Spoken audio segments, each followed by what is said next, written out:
And look, I know there are some parents who are struggling probably with big sins, big stuff. Look, let me tell you something. I know this guy who was unfaithful in his marriage. I know there's young people here, so I'll just share it plainly, simply. Unfaithful in his marriage. You know what he does? He goes to church every Sunday, and you know what he does there? He gets the Eucharist. It's ridiculous, isn't it? Do you know why he gets the Eucharist? Because he's been forgiven by Jesus Christ. And he says every Sunday, Lord, I'm not worthy to receive you. And he's always right. And he receives the Eucharist. And he's been to confession, and he's fully embraced the forgiveness of God. And he's changed his life, and his marriage has amazingly been restored. It's an amazing story. And he's at the Eucharist every Sunday, sometimes on weekdays too. That's how good your God is. It doesn't matter what you've done, where you've been, what mistakes you've made in the past, what mistakes you're making now, what mistakes you're making in the future. God has already made a decision about you. He wants you in heaven. He wants to forgive you. It's an unbelievable love. And the question is do you want that? And do you want your kids to have that? God has already made a decision about me before I step into that confession. On the cross, he decided he's going to forgive me. You know who else he's decided that about? You.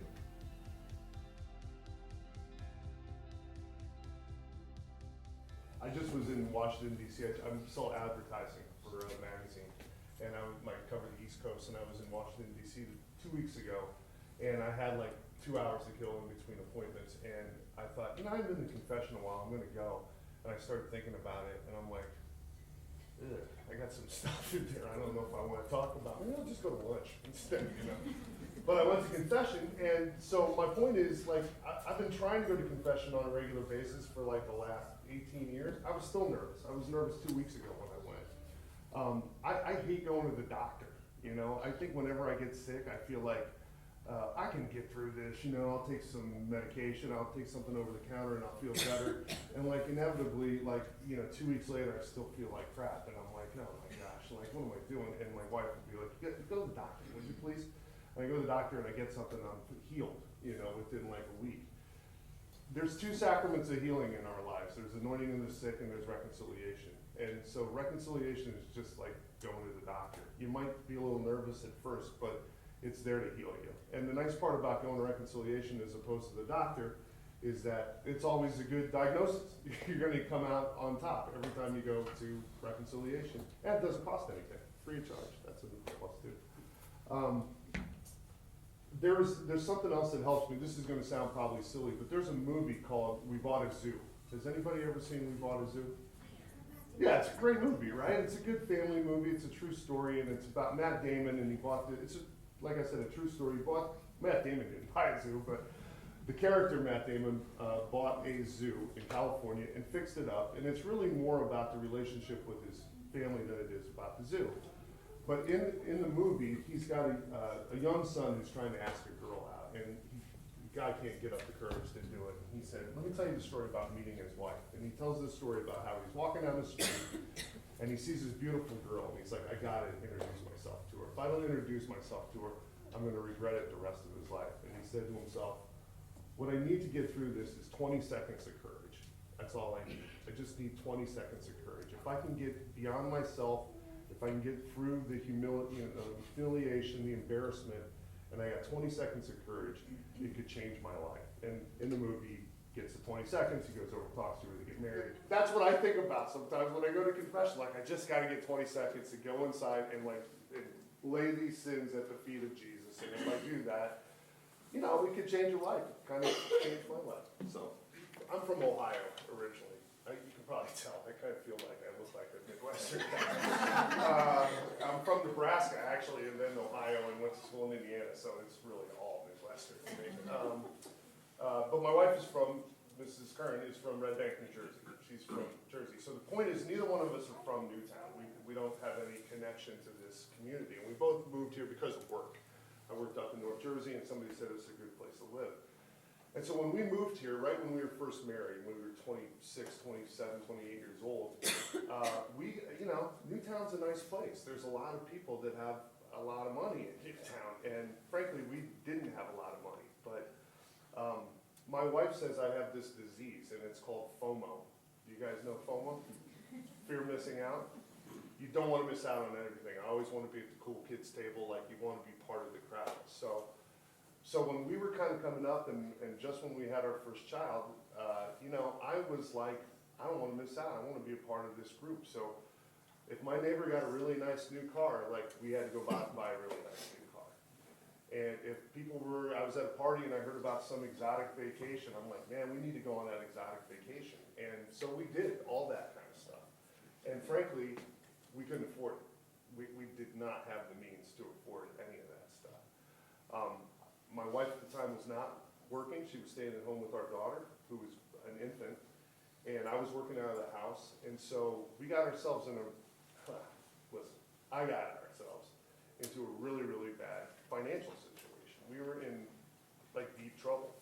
Our credit cards were maxed out. I was borrowing money to try to pay it. And frankly, I got to the point where, it sounds bad, man, I'm getting a little chilly talking about it, but like I wasn't paying the mortgage. And so I'll never forget this day, is that they were out. My wife was out with my daughter, and there was a knock on the door, and I went and got it, and it was a guy with a certified letter, and it was about a foreclosure on my house. And I went downstairs to my basement where I work, and I thought, I can't believe this. I can't believe that I put ourselves and my family in this position.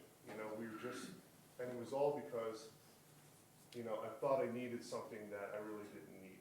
And so, she didn't know anything about it. I was routing calls to my office, and I was trying to avoid the whole thing because I wanted it to appear that everything was fine, and everything was really not fine. And so that night when we put our daughter to bed, I sat down at the table with her, and I said, listen, here's the deal. We're in big financial trouble. And I gotta tell you, I asked for her forgiveness. I said, I'm sorry, I need your help. I don't know what to do. I can't do this on my own anymore. I need you to help me through this. And she was pissed, as she should have been. But she was also said, you know what, I forgive you, and we can get through this. And so we worked together to get through it. But my point is that up until that point, I thought I had it all under control. I thought I had everything taken care of. I was gonna handle it. I was gonna make sure that we got back on track, and eventually we'll get through it. It got to the point where I couldn't handle it anymore. And so when I actually said the words out loud to her, it all became real. And I didn't want it to be real, but it had to be real because it had to be fixed. And so, and it eventually got fixed, and we were fine now, everything's good, and our marriage survived, thank God, and that was 20 plus years ago, so it was a tough time. But when you say the words out loud to somebody, it's painful, and it can hurt, and it's uncomfortable, but it is absolutely necessary if you want to move on from a really tough, bad situation. So that's why I think you need to say things out loud.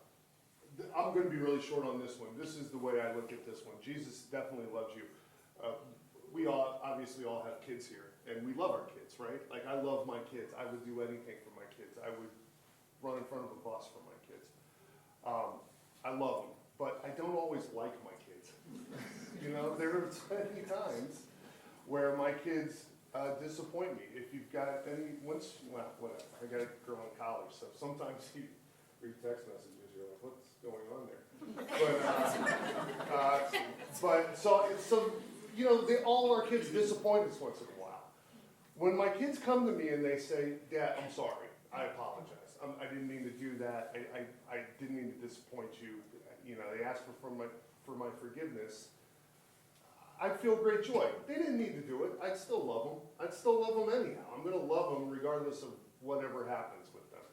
But when they try to come and repair that relationship with me, that brings me great joy. I think a lot of it is, Jesus is always going to love us. It's that we have to tell him that we love him too. And by going to confession, that's kind of us telling him that we love him. If I did crappy stuff to my wife all the time and never told her I was sorry, she wouldn't know I was sorry, right? The relationship would be broken. So confessional is just like that. Let's go and tell God you're sorry and move on to a stronger relationship. This is a friend of mine who said this to me, and this is the last slide, but it's been too long for me, it's too late, I'm too far gone. And so I'm gonna give you the 30-second version of the story on this. I was not raised Catholic. I went through RCIA about 20 years ago. And so after I went through RCIA, I became Catholic because everybody else in my family was Catholic. I didn't have some great epiphany like, I love Jesus and I gotta be Catholic. It really was not that. It was because I didn't like sitting in the aisle while people walked over me to go to communion, and that's the truth. I just didn't like it. So did you become Catholic because of FOMO? That's FOMO. Totally FOMO. Still live with FOMO. Thanks a lot. So after we had our first child during RCIA, I didn't, obviously, my wife did, had her first child. So 3 years after RCIA, Mr. Tolkash here asked me to come and sit on a panel to talk about what it was like to be a Catholic parent. And I'm like, I know everything there is about being Catholic, and I know everything there is about being a parent. I've done both for 3 years. So I'm an expert. So I sat on this panel, and my goal was like, bring Cheerios to Mass, and know where the crying room is, and sitting in the aisle. That was it. And so there was a guy at the end of the aisle who said, and I am probably trying to be dramatic, but I'm gonna be dramatic. What he said changed my life. It actually was like that aha moment. He said that the reason that we are Catholic parents is to get our families to heaven. And I thought to myself, are you freaking kidding me?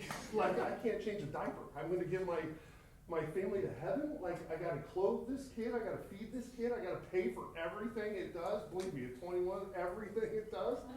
And I gotta get it to heaven too? Like, I just was like, come on, man. Like, I got a lot on my plate. Like, I gotta do this also. And so I went home and I saw my kid laying in bed, and she was asleep, and she was 3 years old, and she was warm and toasty, and I'm like, ugh, that's like heaven. That's like a little slice of heaven. And I thought about times when I was with my wife and when we were first married and still in love. No, I'm kidding. It's a joke. Yeah. She would laugh through it. But no, like when you were first married and you were like having so much fun, you'd laugh and you'd laugh so hard you were crying. You're like, oh, it's like heaven. And then I thought about times when my kid was upset and I'd make her feel better, and she was like, we'd start laughing and have ice cream. I'm like, this is like heaven. So I'm like, well, of course, he's right. Of course he's right. I gotta get my kids to heaven. This is what it's all about. And so I didn't know how to do it. I went through RCIA. I did a confession once. I went through the sacraments, and I thought the only one I'm not doing right now is confession. And so I thought, you know what, if I'm gonna lead this family, by the example of my faith, then I better be good with this. And so I'm gonna start going back to confession. And that's what I did. That's what led me back to confession. I became Catholic for my wife, and I went back to confession for my kids. And I'm glad I did, because it's been wonderful. It's not too late. It's never too late. God's always there. He's always there ready to forgive you, and always there ready to love you.